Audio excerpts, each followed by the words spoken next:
இதுவரை நாம் பார்த்தது மூவர் முதலிகள் என்று சொல்லப்பெறும் திருநாவுக்கரசர், திருஞான சம்பந்தர், சுந்தரமூர்த்திகள் ஆகிய மூவரும் பாடிய தேவாரங்களாகும்.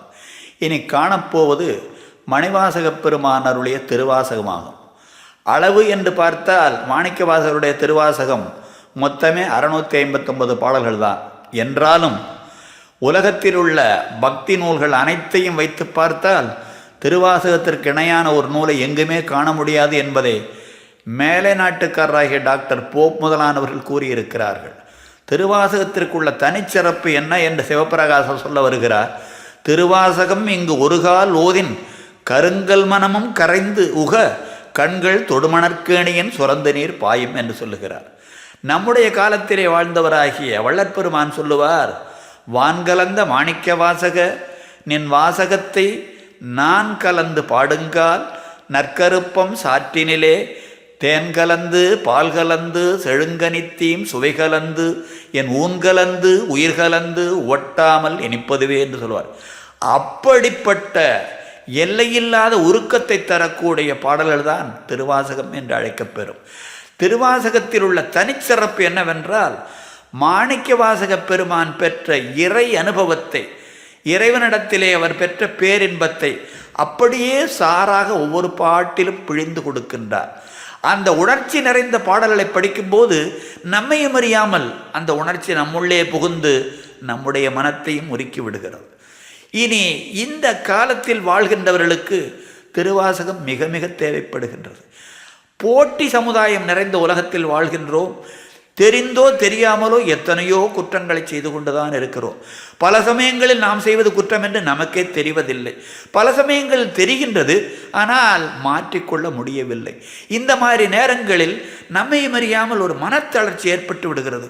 ஐயோ, இவ்வளவு தவறுகள் செய்கிறோமே, இறைவன் நம்மை மன்னிப்பானா என்ற இந்த சந்தேகம் வருகின்றவர்களுக்காகவே மணிவாசக பெருமான் பாடுகிறார். ஆண்டவனை பார்த்து சொல்லுவார், ஐயா, குன்றே அணைய குற்றங்கள் குணமாமென்றே நீ கொண்டால் என்தான் கெட்டது. பெருமானே, மலை போல நான் குற்றங்கள் செய்கிறேன், உண்மைதான். அவற்றையெல்லாம் குணம் என்று கணக்கெழுதி கொள்ள உனக்கு என்ன கெட்டு போச்சு? குன்றே அணைய குற்றங்கள் குணமாம் என்றே நீ கொண்டால் என்தான் கெட்டது, உனக்கு என்ன கெட்டு போய்டு? அதனால எண்தோள் முக்கட் எம்மானே என்று சொல்லும் பொழுது நமக்கு ஒரு தெம்பு உண்டாகிறது. அடுத்தாற் போல நினைக்கிறார், சரி, குற்றங்களை எல்லாம் குணம் என்று கொள்கை என்று ஆண்டவனிடத்தில் வேண்டிக் கொண்டோம். இப்போ நாம் என்ன செய்யணும்? நம்முடைய குற்றங்களை நினைத்து அற்புதமாக சொல்வார். என் பிழைக்கே இறங்கி வேசருவேனை விடுதி கண்டாய். பெருமானே, நான் குற்றம் செய்கிறேன் என்று தெரிந்தவுடன் என்ன செய்கிறேன் தெரியுமா? என் பிழைக்கே இறங்கி நான் செய்கின்ற பிழைக்காக மனம் வருந்தி வேசருகின்றேன் என்றால் மனம் அப்படியே துடித்து விடுகின்றேன். விடுதி கண்டாய், என்னை காப்பாற்ற வேண்டியதனுடைய கடமை அல்லவா என்று சொல்லும் பொழுது, ஓஹோ, நாம் என்ன ரெப்பெண்டன்ஸ் என்று சொல்லுவார்கள் மேலை நாட்டுக்கார்கள். தன்னுடைய பிழையை நினைத்து வருந்துவது ஒரு சிறந்த வழி. பிழையை நினைத்து வருந்த வருந்த வருந்த நம்முடைய குற்றங்கள் கரைகின்றன அந்த வருத்தத்தில். அதைத்தான் மணிவாசக பெருமான் சொல்வார், என் பிழைக்கே இறங்கி வேசருவேனை விடுதி கண்டாய் என்று. அப்படி அழுது நம்முடைய குற்றங்களை கரைத்து கொண்டால் என்ன நடைபெறும் தெரியுமா? அற்புதமான அமுததாரைகள் எற்புத்துளைதோறும் ஏற்றினை ஏற்றினை என்பார். இறைவனுடைய கருணை குற்றங்களை போக்கியவருடைய மனத்திலே குபுகுபு என்று பூகின்றது. எப்படி அது பணி செய்கின்றது என்பதை விஞ்ஞான ரீதியாக சொல்லுவார். எற்புத்துளைதோறும், எலும்புக்குள்ளே இருக்குதே, போன் மேரோ என்று சொல்லுகிறோமே, அதனுள்ளே எல்லாம் அமுததாரைகள் ஏற்றினை என்று சொல்லுவார். இறை அனுபவம் கிடைக்கும் போது நம்முடைய எலும்புக்குள்ளே இருக்கின்ற அந்த துவாரங்களெல்லாம் ஆனந்தவசமாக நிரம்பி விடுகின்றன என்றால், இறை அனுபவத்தை இப்படி உடலளவிலே ஏற்றி எற்புத்துளைதோறும் ஏற்றினை ஏற்றினை என்று சொல்லுகின்ற பெருமை மணிவாசகருக்கே உண்டு. அப்படிப்பட்ட பெருமான் பாடிய அந்த திருவாசகம் நம்முடைய வாழ்வை உய்விக்கக்கூடியது. அதனைத்தான் இப்பொழுது கேட்கப் போகின்றோம்.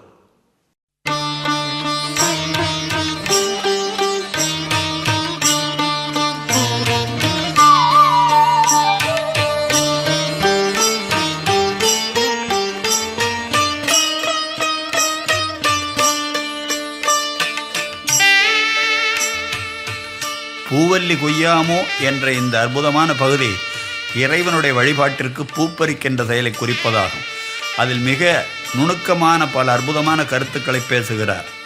இறைவனுடைய சிலம்பு ஒலிக்க நம்முடைய மனம் மகிழ அவன் ஆடுகின்றான் என்று சொல்ல வந்தவர், இணையார் திருவடி எந்தலைமேல் வைத்தலுமே துணையான சுற்றங்கள் அத்தனையும் துறந்தொழிந்தன. மனத்தில் பாசம் முதலிய குற்றங்கள் நீங்க வேண்டுமேயானால் இறைவனுடைய திருவடியை ஓயாது மனத்தில் பதித்து கொள்ள வேண்டும். மனத்திலே பதிக்கின்றதைத்தான் அவன் திருவடியை நம்மேல் தலைமேல் வைக்கின்றான் என்று கூறுகிறார்.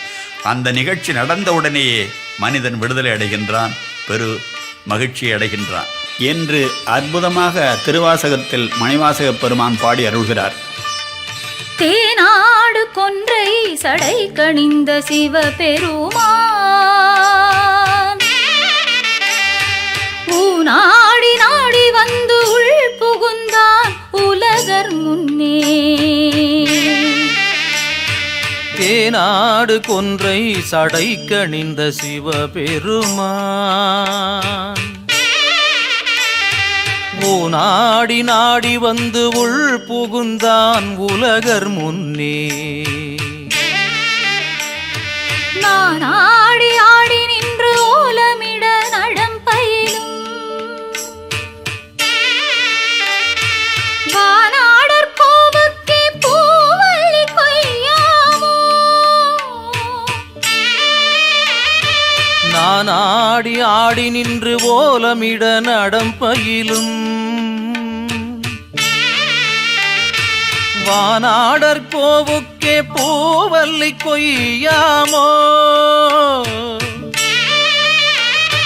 வானாடர் கோவுக்கே பூவல்லி கொய்யாமோ.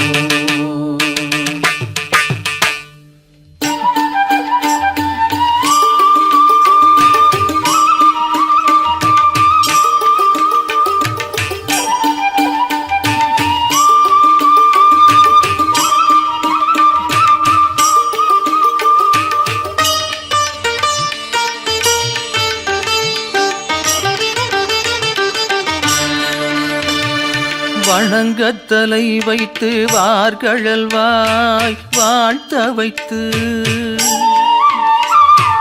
இணங்கத்தன் சீரடியார் கூட்டமும் வைத்து எம் பெருமான் அணங்கோடு அணிதில்லை அம்பலத்தே ஆடுகின்ற குணங்கூற பாடி நாம் பூவல்லி கொய்யாமோ.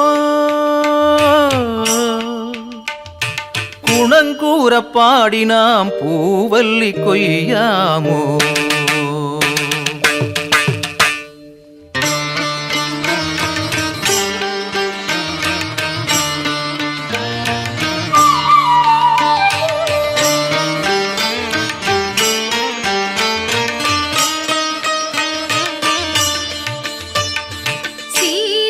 திருவடி தின் சிலம்பு சிலம்பொலிக்க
அடியார் திருவடி என் தலைமேல் வைத்தலுமே